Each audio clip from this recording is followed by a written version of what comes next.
I stood there in the hotel lobby, watching my own children walk away laughing toward the elevator without a single glance back. Monica, my daughter-in-law, had said something about finally being free of the burden, and they had all laughed. They didn't know I had heard every word. They didn't know I had paid for every cent of that reservation with the money I saved for 8 months, selling my pies on Sundays in the town square and stashing coin after coin in a cookie tin I hid behind the canned beans. They also didn't know what I was about to do. But let's go back to the beginning, because it all started 3 weeks earlier, on a Tuesday afternoon when the sun was warm through my kitchen window. I was preparing my afternoon coffee, just like every day since I became a widow 4 years ago, when my phone rang. It was my eldest son, Raphael, with that sweet voice he used when he needed something. "Mom, I have a wonderful idea," he said. And I felt that familiar flutter in my chest that always came when my children included me in their plans. "What do you think about us taking a family trip for the holidays, all together, like in the good old days?" His voice sounded so excited that I could almost see his smile through the phone. "I found a beautiful hotel on the coast, pools, restaurants, activities for the kids. It would be perfect, Mom." I set the coffee pot on the counter, feeling my eyes fill with tears of joy. It had been so long since I felt included, since I had been invited to anything more than a family dinner where I sat quietly while they talked about their jobs, their trips, their plans. I was always the one who served, who cleared the dishes, who stayed in the kitchen while everyone else went into the living room. "That sounds wonderful, son," I replied, trying to keep my voice from cracking. "When would it be?" "The first week of January. 7 days, Mom. Imagine all of us, me, Monica, Diego, and Anna, the grandkids, and you, of course, like one big, happy family." He paused and then added, "There's just one small detail, Mom. The hotel requires a single person to make the reservation. Could you take care of it? We'll transfer you the money afterward." Of course, it was always like this. I was the one who put my name on the line, who made the guarantee, who handled the paperwork while they had all the fun. But this time, I didn't mind. It was a chance to do something special for my family, to show them how much I loved them. "Of course, son. You can count on me." That same afternoon, I called the hotel. The receptionist had a kind, professional voice. "Golden Palms Hotel, how can I help you?" "I'd like to make a reservation for 12 people, I said, feeling my heart race. I had never organized anything so big before. "Perfect, ma'am. For what dates?" "From January 2nd to the 9th. I heard the clicking of her keyboard. "All right. That would be 5 family suites, all inclusive, with access to all activities. The total would be $4,200. I stopped breathing. $4,200. My pension was $800 a month. I had saved $800 selling pies for 8 months. I didn't have enough. "Ma'am, are you there?" Yes, I'm sorry. Can I confirm the reservation and pay later?" "We need a 50% deposit to confirm, ma'am. $2,100. I couldn't sleep that night. I sat in my rocking chair, calculating and recalculating. I had $50 in cash, some savings I had set aside for emergencies, and my wedding ring. The ring my husband had given me 42 years ago, with a small diamond that sparkled when the light hit it. The next day, I went to the downtown jewelry store. Mr. Jenkins, the owner, was an older man who knew my whole family. "Estella, how are you?" "I'm doing well, Mr. Jenkins. I came to ask what you'd give me for this ring." He examined it with his loupe, turning it between his wrinkled fingers. "It's a nice piece, Estella. I can give you $800. I felt as if I had been punched in the stomach. $800 for 42 years of marriage. But I thought about Raphael's smile, about the chance to have my whole family together and happy. It's a deal. With the money from the ring and my savings, I called the hotel that same afternoon and paid the deposit. The reservation was confirmed in my name, with my credit card as a guarantee, 5 family suites, 12 people, 7 days, all inclusive. Over the next few weeks, every time I spoke with Raphael or Diego, they asked me about the trip details but never mentioned the money. "We'll talk about that later," they would say. "The important thing is that we're all together." I continued to sell pies on Sundays, doing sewing jobs for my neighbors, saving every dollar I could to cover the final payment. My house became colder because I turned down the heat, I ate less meat, and I walked instead of taking the bus, all for that perfect family trip. 3 days before the trip, Raphael called me excitedly. "Mom, you don't know how much we're looking forward to these days. The kids are super excited. Monica already has everything packed. How are the hotel preparations?" "Everything's ready, son. Just the final payment left." "Oh yeah, of course. Well, we'll figure that out when we get there. The important thing is we have fun." The night before the trip, I finished paying for the reservation in full with my credit card, $2,100. My wedding ring, all my savings, plus the debt left on my card. But it was worth it. I was going to have 7 perfect days with my family. I had no idea what I was about to discover. The morning of the trip, I woke up before sunrise. I had packed my suitcase the night before, carefully folding each item, choosing my best dresses, the pearl necklace that was my mother's, and my comfortable walking shoes for the beach. I felt like a child before Christmas. It had been so long since I had something to look forward to with so much excitement. Raphael was supposed to pick me up at 7 a.m. We had planned to travel all together in 2 cars to the hotel, which was a 3-hour drive away.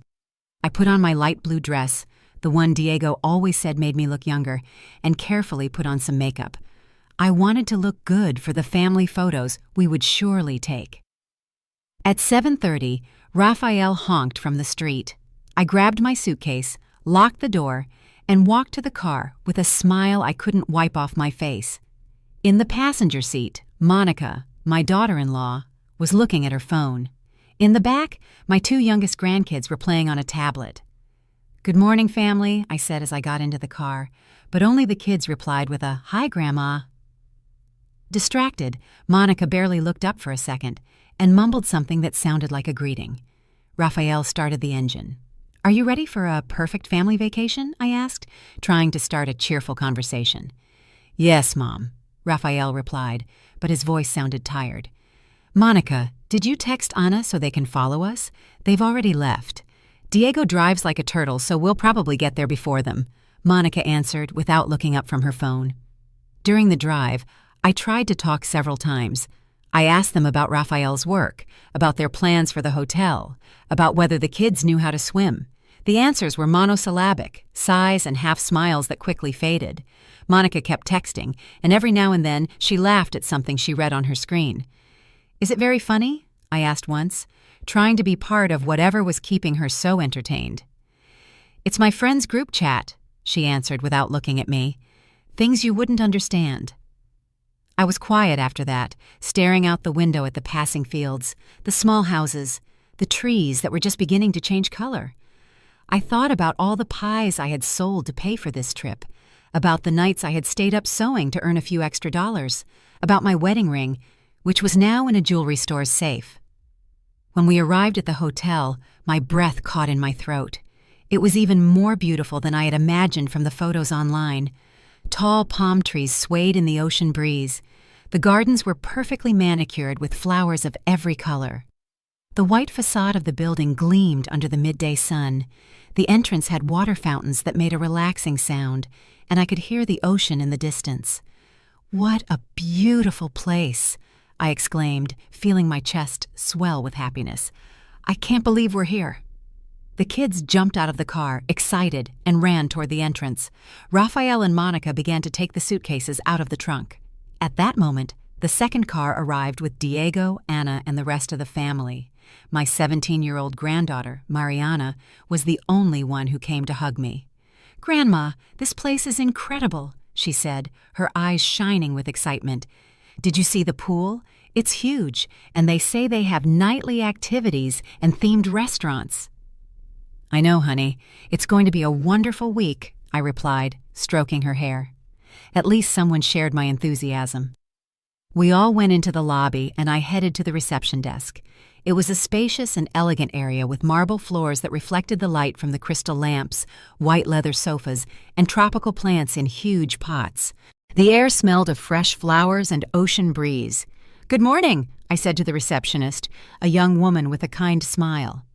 I have a reservation under the name Estella Williams. She typed on her computer and smiled. Of course, Mrs. Williams. We were expecting you. 5 family suites, 7 nights, all inclusive for 12 people. Everything is in order. While she was preparing the keys and explaining the hotel services, I heard my sons talking quietly behind me. 5 suites, I heard Diego whisper to Raphael. I thought you said it would be simpler. Mom organized everything, Raphael replied. We'll figure out how to split the costs later. The receptionist handed me the keys on elegant keychains shaped like a palm tree. The suites are on the 3rd floor, all with an ocean view. Breakfast is served from 6 to 10 a.m. in the main restaurant, lunch from 12 to 3 p.m., and dinner from 6 to 10 p.m. You also have full access to the spa, the pools, sports activities, and nightly entertainment. How wonderful! I exclaimed, feeling my heart beat with excitement. Did you hear that, kids? We have access to everything. But when I turned around to share my joy with the family, I froze. There was no one there. Raphael, Diego, Monica, Anna, and all the grandkids had disappeared. Only Mariana was left, looking at me with a strange expression on her face. Where did everyone go? I asked, feeling my stomach drop. They went to the elevators, she replied, biting her lower lip. Dad said they were going to get settled in the rooms and that we would meet up later. Without waiting for me, without the keys, Mariana didn't answer, but I could see in her eyes that she wasn't telling me something. We walked to the elevator area, but there was no sign of the family. We went up to the 3rd floor and walked down the hallway, looking for them, but it was as if they had vanished. Mariana, what is going on here? I asked, my voice trembling. She sighed and took out her phone. Grandma, there's something you need to know. They're in the family group chat and... She stopped, as if it was hard for her to continue. What group chat? The one Dad, Uncle Raphael, Mom, and Aunt Monica made. It's called Drama-Free Vacation. Her voice became softer. Grandma, they didn't want you to come on the trip. I felt as if the marble floor was shifting under my feet. What do you mean they didn't want me to come? But Raphael invited me. He asked me to organize everything. Mariana showed me her phone with trembling hands. On the screen, I could see the group chat. The most recent messages said things that broke my heart into pieces. We've arrived. The old lady took care of everything, as usual. Perfect. Now we can enjoy ourselves without her watching us all the time. Did you see how excited she was at reception? How embarrassing. Well, at least she's useful for something. Let her stay in her room watching TV while we take advantage of everything. The words blurred in front of my eyes. I felt tears welling up, my throat closing. $2,100, my wedding ring, 8 months of work, all so they could enjoy themselves, drama-free, without me. Grandma? Mariana's voice sounded far away. Grandma? Are you okay? No, I wasn't okay, but I wasn't defeated either. I stood there in the hotel hallway with the 5 keys hanging from my trembling fingers while Mariana looked at me with tear-filled eyes. The messages from the group chat kept coming on her phone, each one like a dagger to my heart. I hope she doesn't get all pushy about family dinners. Don't worry, Monica. If she gets too annoying, we'll just tell her she looks tired and that she should go rest. The important thing is that the kids have fun. She can do her own thing. I closed my eyes and took a deep breath. The hallway smelled of cleanliness and fresh flowers, but all I could taste was the bitter flavor of humiliation in my mouth. For 40 years, I had raised those children. I had sacrificed my dreams for theirs. I had sold my wedding ring to give them this perfect vacation, and this was how they repaid me. Mariana, I said with a voice I didn't recognize. How long has that group chat existed? She looked at her phone, scrolling up to see older messages. Since Uncle Raphael suggested the trip, Grandma. Look, here it says he created it the same day he called you. My granddaughter showed me the screen. There it was, clear as day. Group created on December 12th by Raphael Carter. The same day my son had called me with his sweet voice to invite me on the family trip of my dreams. I continued to read the older messages, each one worse than the last.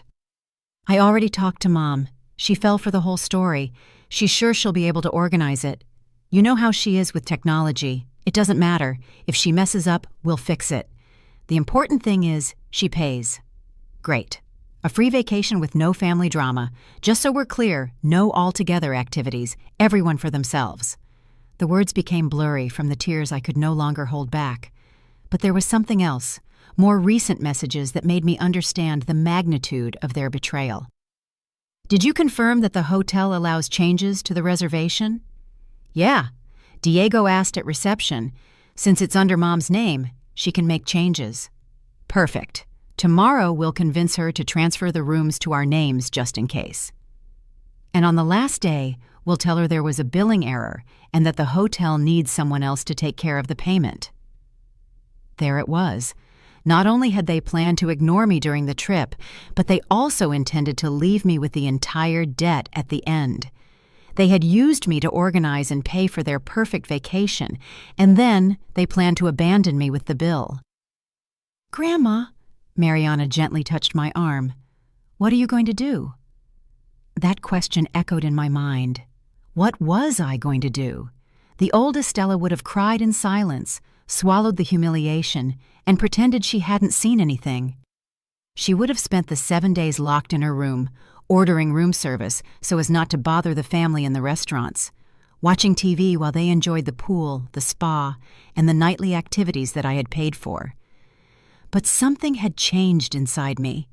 Maybe it was seeing my wedding ring disappear into the jeweler's hands. Or maybe it was those 8 months of waking up before sunrise to make pies and sell them in the town square. Maybe it was the realization that my own children saw me as a walking wallet, useful for paying and organizing, but a nuisance to include. I don't know yet, honey, I replied to Mariana, wiping my tears with the back of my hand. But I'm not going to stand here and cry. We walked to my suite. It was beautiful, with a king-size bed covered in pristine white sheets, a balcony with a direct ocean view, and a marble bathroom with a deep tub, everything I had dreamed of for months while saving every cent.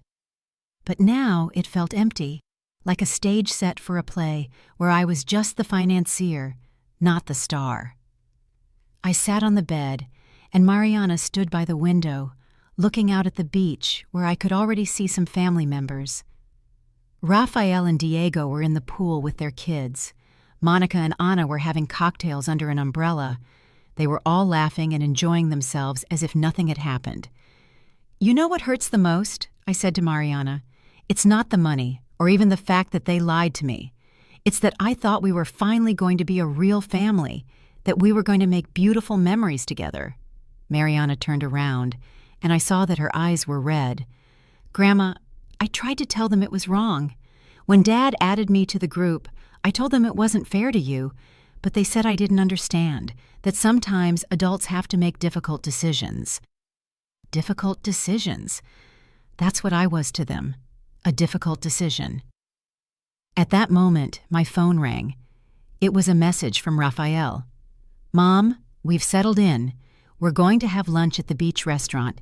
If you want, you can order room service. See you at dinner. Liars. I knew perfectly well they had planned to have lunch without me, but this time, instead of feeling hurt, I smiled. Tell your dad thank you very much, but I have other plans. And I wasn't lying. I did have other plans. Plans that were taking shape in my mind with a clarity that surprised me. That afternoon, while my family enjoyed the beach with the money I had paid, I was busy making some very important calls. First stop, my bank. Second stop, the hotel reception. Third stop, my lawyer. Because if my children thought they were going to play games with me, they were very wrong. The game had just begun, and this time I had all the cards. That afternoon, while my family had fun on the beach, believing they had found the perfect formula for a free vacation, I was in my room executing my own plan. I had learned over 65 years that patience is the most powerful weapon a woman can have, especially when she is underestimated. My first call was to the bank. After navigating a maze of automated options and waiting for 20 minutes, I finally managed to speak with a human representative. National Bank, this is Carmen speaking. How can I help you? Good morning, Carmen. My name is Estella Williams. I need to report a possible fraud attempt on my credit card. Of course, Mrs. Williams. Can you provide me with your card number and date of birth to verify your identity? After confirming my information, I explained the situation, choosing every word carefully. Carmen, I have reason to believe that a family member is going to try to dispute legitimate charges that I made on my card, specifically a hotel reservation for $4,200 that I personally authorized and paid for. I understand your concern, Mrs. Williams. Do you have any evidence of this potential fraudulent dispute? Yes. I have all the reservation documents, payment confirmations, and witnesses who can corroborate that I authorized all the expenses. Furthermore, my granddaughter heard my son on the phone today talking about disputing these charges. Carmen made a note of everything and explained the procedure. I'm going to place a protection note on your account, Mrs. Williams.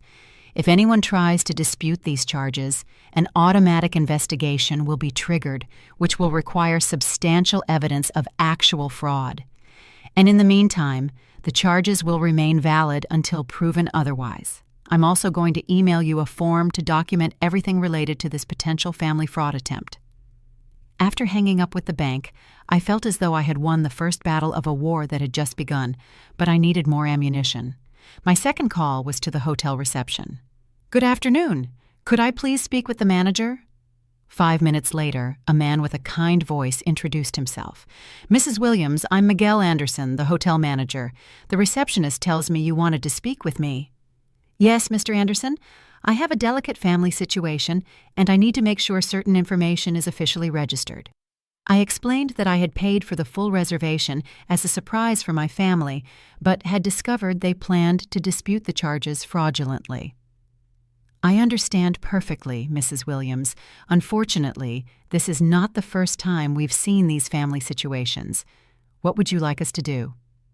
First, I need you to confirm in writing that I am the only holder of the reservation and that I paid for everything voluntarily.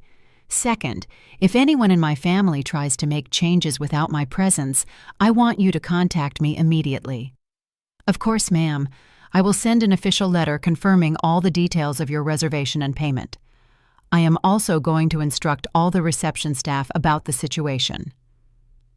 One more thing, Mr. Anderson. Would it be possible to schedule a meeting for tomorrow morning? I think I might need to make some changes to the reservation.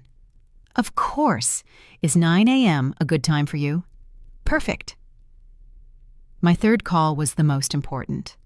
I found the number for Mr. Jenkins, the lawyer who had helped my husband with his will and had handled some minor family matters over the years.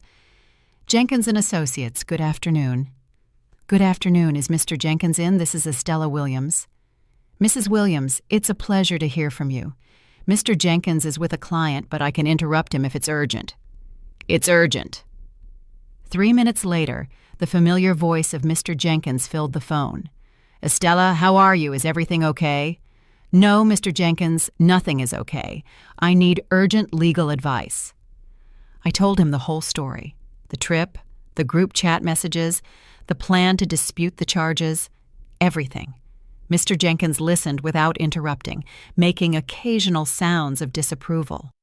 Estella, this is very serious. What your children are planning constitutes financial fraud and elder abuse. Elder abuse? Yes. Using deceit to obtain financial benefits from a senior citizen is a federal offense. Furthermore, disputing legitimate charges is bank fraud. What can I do? A few things. First, it's good that you've already contacted the bank. Second, I'm going to email you a document that I want you to sign and have notarized. It is a sworn statement that you voluntarily paid for all the trip expenses. Is there a notary at the hotel? Most large hotels have notary services for guests. Ask the manager. What else can I do? Estella, I have to ask you something important. Do you want to take legal action against your children? The question hit me like a punch to the stomach. Legal action against Raphael and Diego, the children I had raised, who I had cared for when they were sick, for whom I had sacrificed so much. I don't know, Mr. Jenkins. I just want them to stop. I understand, but I want you to know that you have options. You can sue them for fraud. You can change your will. You can take steps to protect your assets. Think about it. After hanging up with Mr. Jenkins, I sat in silence for several minutes. The sun was beginning to set, painting my room in golden colors. I could hear the happy voices of my family returning from the beach, laughing, talking about their plans for dinner. At 6:30, someone knocked on my door. It was Raphael. "Hey, Mom, how was your afternoon?" "Very productive, son." "Productive? What did you do?" "Important calls. Paperwork. Adult stuff." I saw his smile become a little forced. "Mom, speaking of paperwork, Diego and I were thinking that maybe it would be easier if we handled some of the hotel details, so you don't have to worry about anything." There it was, the first official move of their plan. "What kind of details?" "Well, the keys to the other rooms, for example, just in case there's an emergency and we need access." "What kind of emergency would require you to have access to rooms that aren't yours?" Raphael seemed taken aback by the direct question. "I don't know, Mom. We just thought it would be more practical." "Raphael," I said in the calmest voice I could muster, "I'm 65 years old, not 95. I can handle the keys to the rooms just fine." "Of course, Mom. I didn't mean you couldn't. I just thought that—" "What did you think exactly?" I watched him get nervous, searching for the right words to manipulate the situation without sounding too obvious. "Nothing, Mom. Forget it." "Are you coming to dinner?" "Of course. It's my money paying for that dinner, isn't it?" The question caught him by surprise. "Your money? Whose money else would it be, Raphael?" "No, of course, you're right. We'll split everything at the end of the trip like we talked about." "When did we talk about that exactly? Did we ever agree that this would be a shared expense?" "Mom, I don't understand why you're asking these questions." I got up and walked to the door.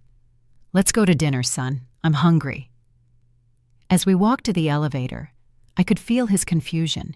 His plan required me to be predictable, manageable, to act as I always had. But I was no longer the same woman who had arrived at the hotel 2 days ago. During dinner, I watched my family with new eyes. I saw how each of them enjoyed the food I had paid for, the expensive drinks they ordered without a second thought, the multiple desserts they got on a whim. I saw how they talked about their plans for the next day as if I weren't there, as if my presence were optional. But I also saw something else. I saw Mariana watching me with worried eyes, understanding that something had changed in me. I saw my younger grandkids genuinely enjoying the trip, knowing nothing about the adults' betrayals. And I realized something important. Not everyone at that table had betrayed me. That night, after everyone had gone to their rooms, Mariana came to see me as we had agreed. "Grandma, what is going on? Dad seemed really weird during dinner." "He seemed weird because his plan isn't working out as he expected." I told her about my calls that day, about the measures I had taken to protect myself, about the meeting I had scheduled with the hotel manager in the morning. "Are you going to cancel the trip?" she asked, her eyes wide. "No, honey, I'm going to do something much better." "What?" I smiled, and for the first time in days, it was a genuine, not a forced smile. "I'm going to give them exactly what they deserve." At 5 a.m., I was already awake. Not because I had set an alarm, but because my body had developed the habit of waking up early during those months of selling pies.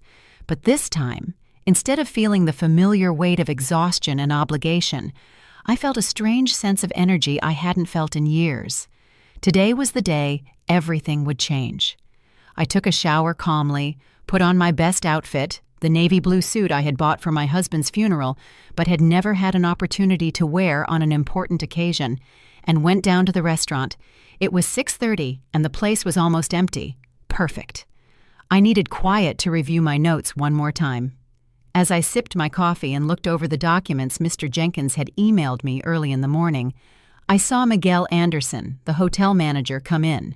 He was a man in his 40s, elegant, with that warm professionalism that characterizes people who truly understand service. "Mrs. Williams, good morning. Did you sleep well?" "Very well, thank you. Could we move our meeting up? There are a few things I would like to discuss before my family wakes up." "Of course. Would you prefer to go to my office?" "Yes, that would be perfect." His office was elegant but cozy, with a view of the hotel garden. It had diplomas on the walls, photos of special events, and a coffee pot, which he immediately offered me a cup from. "Mrs. Williams, last night I reviewed your case with my legal team. We want to make sure we completely understand the situation." "Your legal team?" "Yes. Cases like yours, while unfortunately not rare, require us to follow certain protocols to protect both the guest and the hotel." Miguel opened a folder on his desk. "Allow me to confirm. You paid for the full reservation of $4,200 with your own credit card, without coercion, as a surprise for your family. Is that correct?" "Completely correct. And you have evidence that some members of your family plan to dispute these charges fraudulently?" "Yes. My granddaughter heard my son coordinating with the bank." "I understand. I have 2 documents here that I would like you to review." The first document was an official statement from the hotel, confirming all the details of my reservation and payment. The second was more interesting, an addendum to the contract that gave me exclusive authority over any aspect of the stay. "What exactly does this mean?" I asked, pointing to the second document. "It means that you, as the person who paid and the holder of the reservation, have absolute control. You can decide who stays and who leaves. You can modify services, and you can even cancel specific rooms if you wish." I felt my heart quicken. "I can cancel specific rooms?" "Absolutely. There are 5 suites reserved under your name.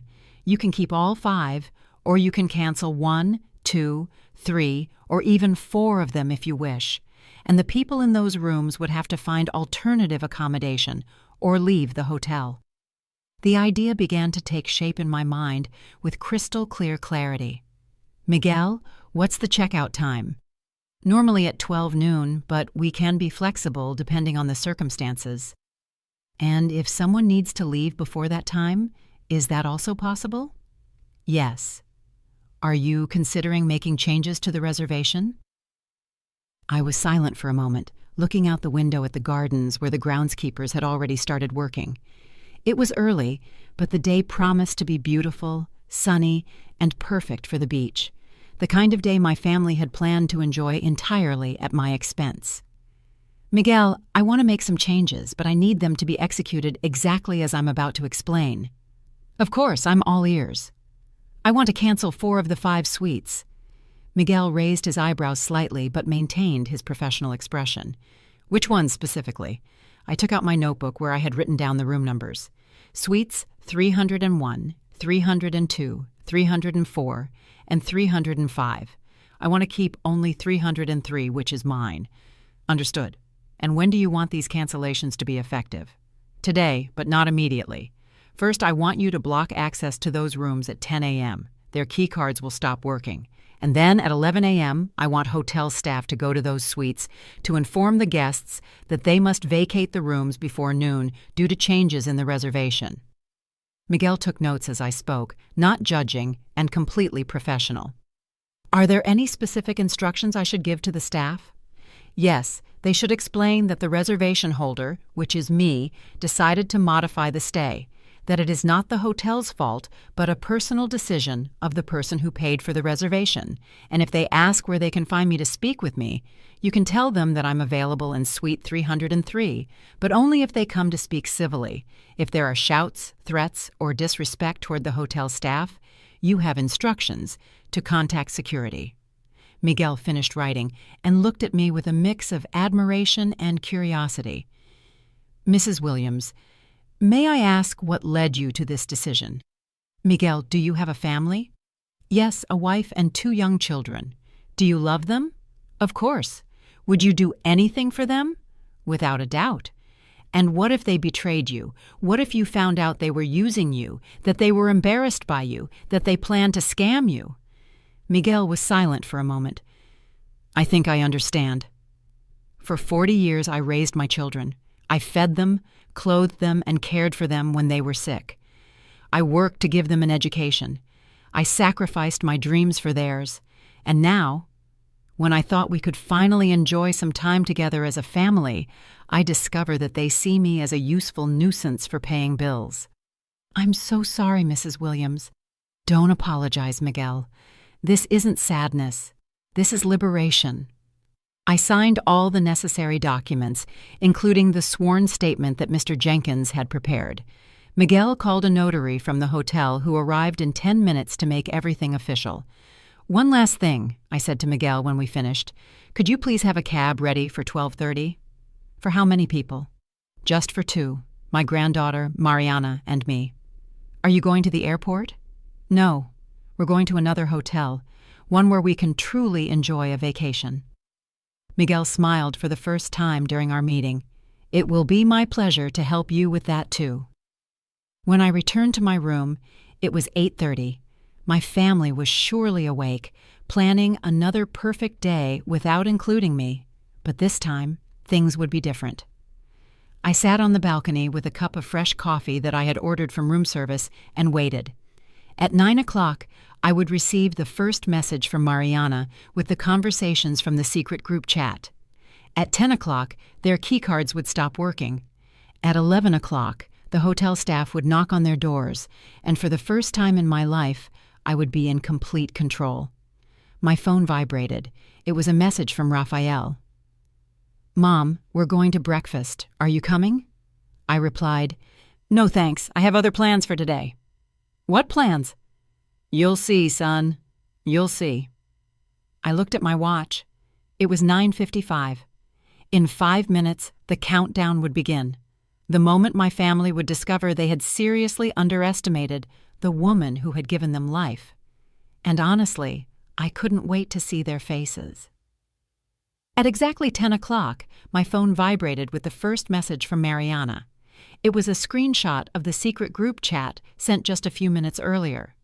Perfect plan for today. Beach all morning, spa in the afternoon.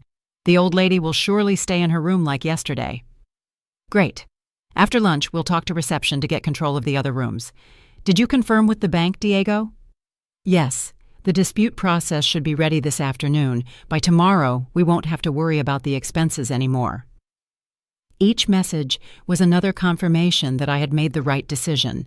There was no doubt, no guilt, no room for regret. They had chosen this path. At 10:30, another message from Mariana. Grandma, they're all at the pool. Dad just said that after lunch he's going to reception to sort out the rooms.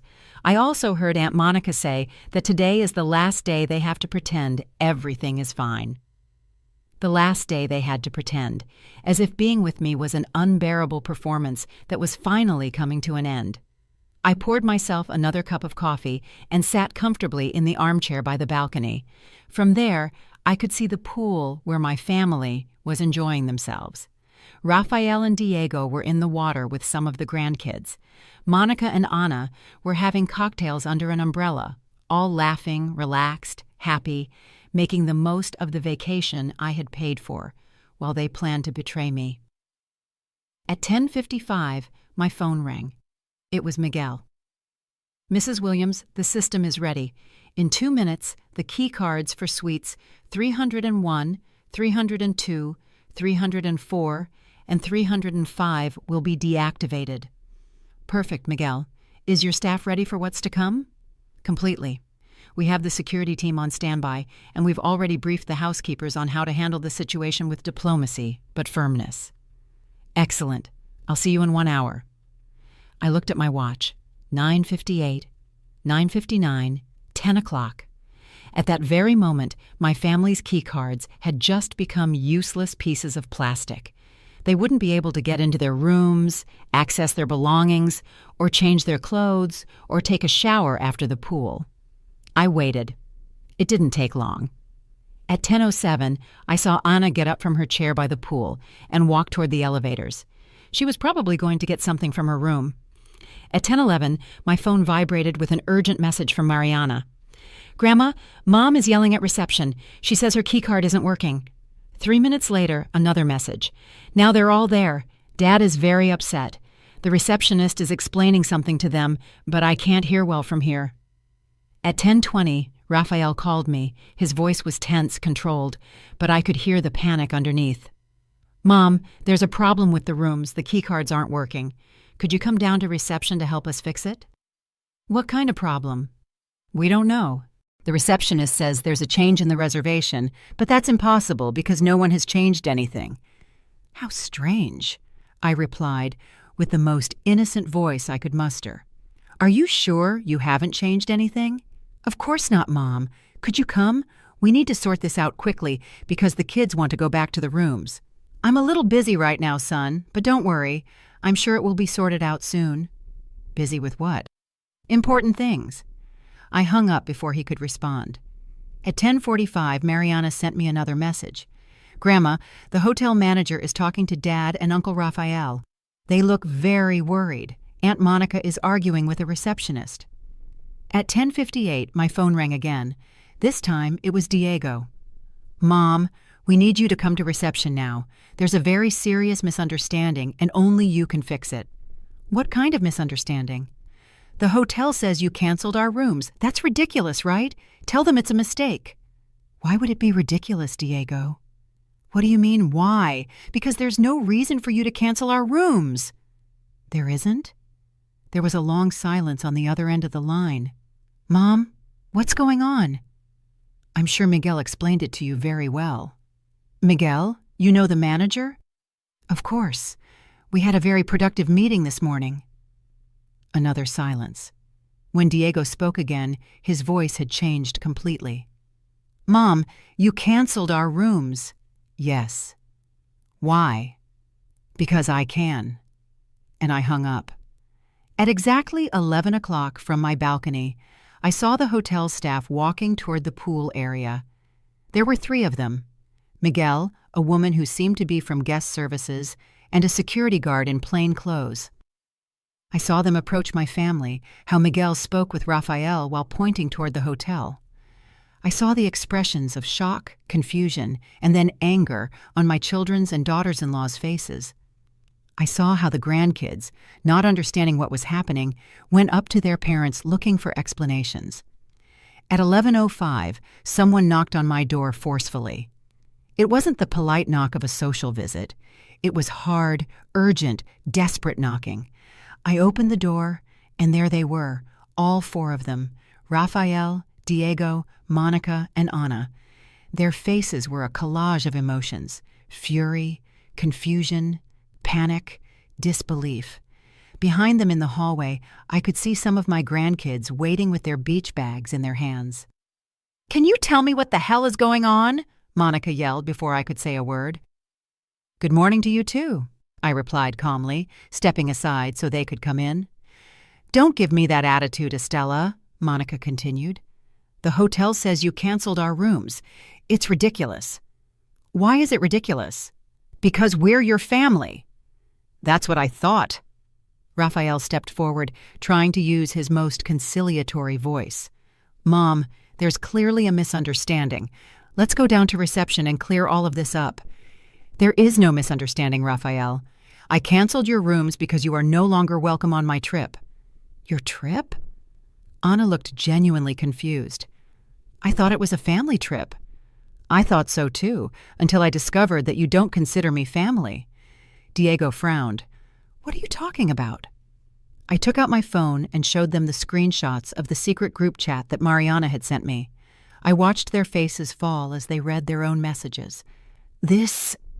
Raphael tried to find the words. "This isn't what it looks like." "It's not? Then explain to me what free vacation with no family drama means, Raphael." The silence in the room was deafening. The 4 of them looked at each other, searching for an explanation, an excuse, a way out of the hole they had dug for themselves.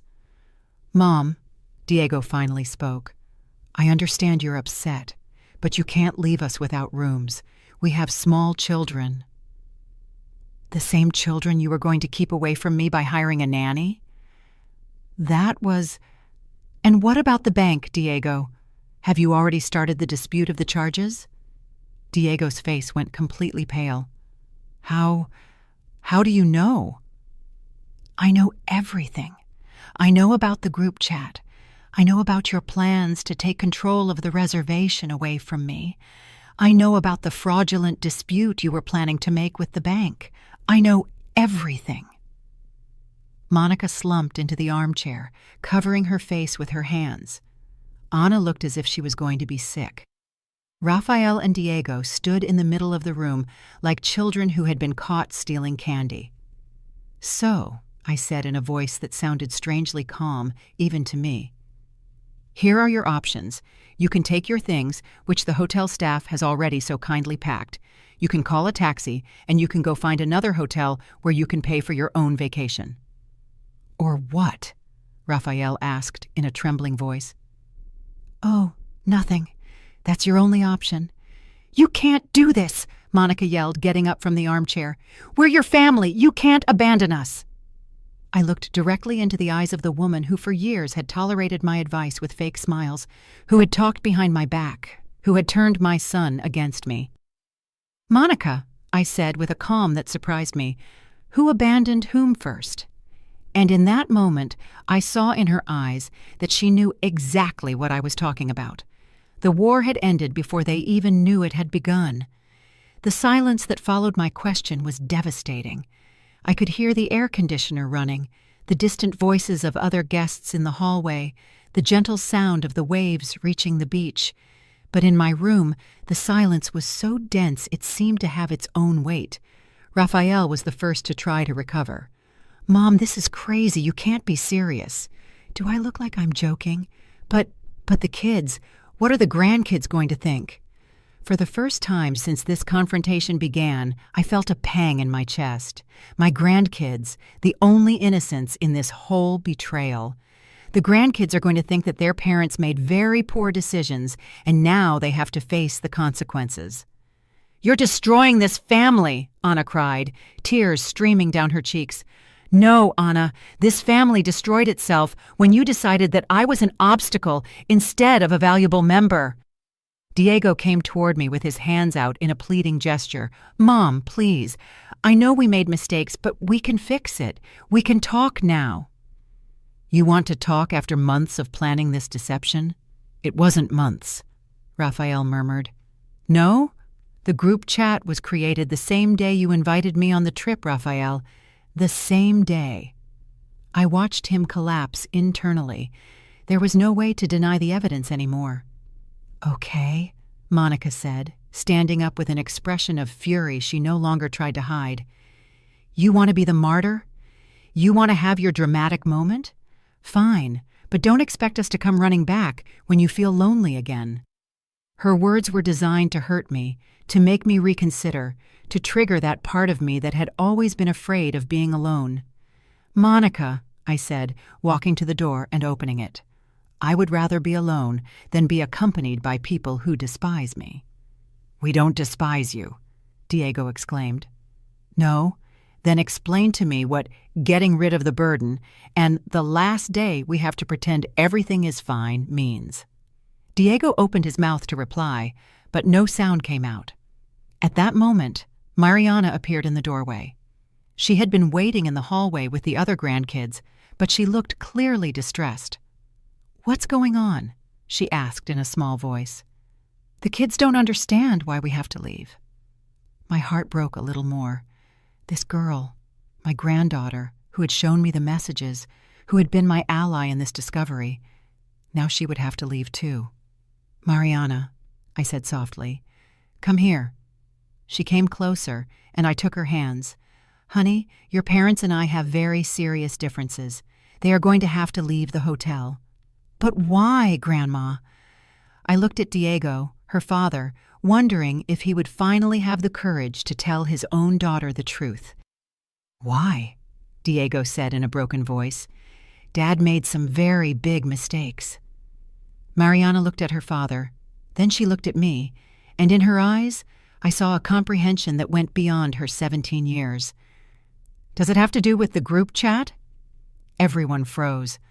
Anna turned to her daughter with a panicked expression. What do you know about that? I know everything, Mom. I know what you've been saying about Grandma. I know you never wanted her to come on the trip. I know you only used her so she would pay for everything. The silence that followed was different. It was no longer tense with denial. It was heavy with the shame of recognition. Mariana, Anna tried to explain, things aren't as simple as— Yes, they are. Mariana pulled her hands from mine and turned to her parents. So it's not true that you created a group chat without Grandma to make fun of her? It's not true that you planned to dispute the bank charges so you wouldn't have to pay for anything? It's not true that you hired a nanny so we wouldn't have to spend time with her? Each question was like a slap in the face. I watched my children and daughters-in-law physically shrink under the weight of the words from a teenager who had seen right through their lies. You hurt the only person who has always been there for us, Mariana continued, with tears in her eyes but a firm voice. Grandma sold her wedding ring to pay for this trip. Did you know that?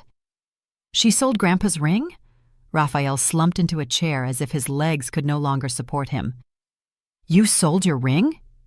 Diego looked sick. We didn't know, Raphael said, because you never asked. You assumed I had infinite money for your whims. Monica, who had been quiet during Mariana's speech, finally spoke. Fine. We'll leave. But this isn't over. Is that a threat? It's a promise. You can't treat your family like this and expect there to be no consequences.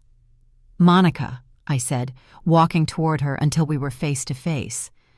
I didn't treat my family badly. My family treated me badly.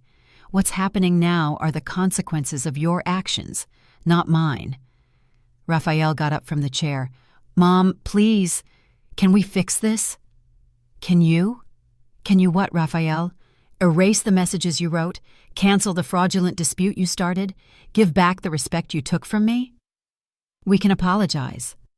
Are you apologizing because you got caught, or are you actually sorry? Raphael couldn't answer. Exactly.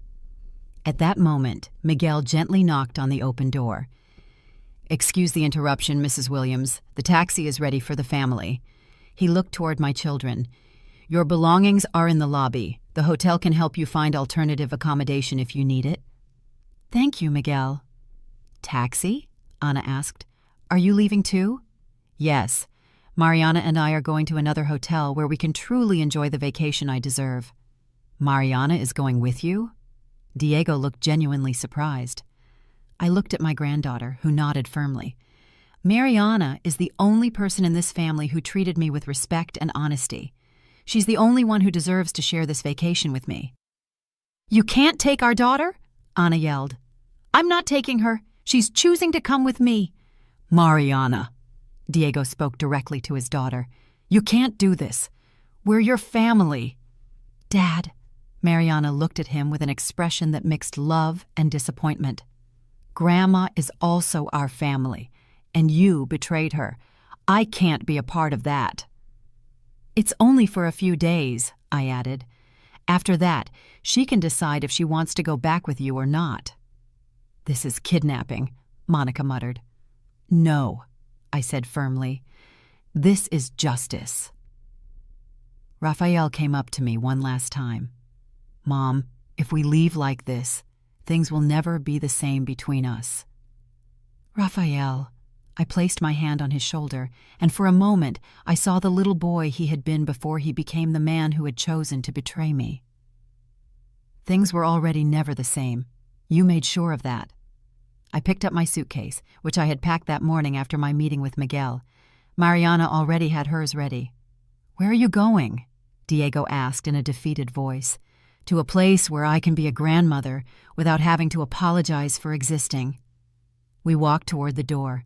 In the hallway, the other grandkids were waiting, confused and sad, not fully understanding what was happening, but knowing that something important had been broken.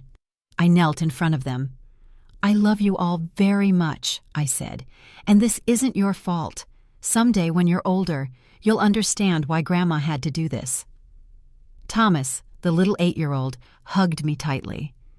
"We're not going to build sandcastles anymore?" "Someday we'll build the most beautiful sandcastles in the world," I promised him, "when your parents remember how to treat the people they love." Mariana and I walked to the elevator. As the doors closed, I could see my family in the hallway, my sons defeated, my daughters-in-law furious, my grandkids confused. In the lobby, Miguel was waiting with our taxi.